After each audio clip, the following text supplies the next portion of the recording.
Pangalawa is yung pagsusuka. Ano ba ang first aid kapag nagsuka si baby? Ang newborn, well, kapag more than 3 times na siya nagsuka in 24 hours, well, alarming po yon, dalhin niyo na po siya sa kanyang doktor.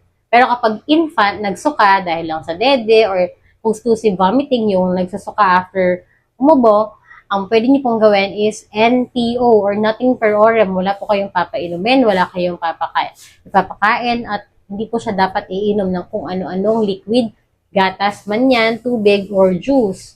Kasi kailangan magpahinga ng sikmura ni baby. After 1 to 2 hours, then pwede nyo na siyang itry na painumin, pakainin, and then i-check nyo kung isusuka niya ulit. Kasi kung pinagpapahinga nyo na yung kanyang sigmura at nagsuka pa siya, then pwede na kayong pumunta ng emergency room. Wala mo na kayong papainumin na anti-vomiting, okay? So, dapat mag-rest muna yung kanyang sikmura.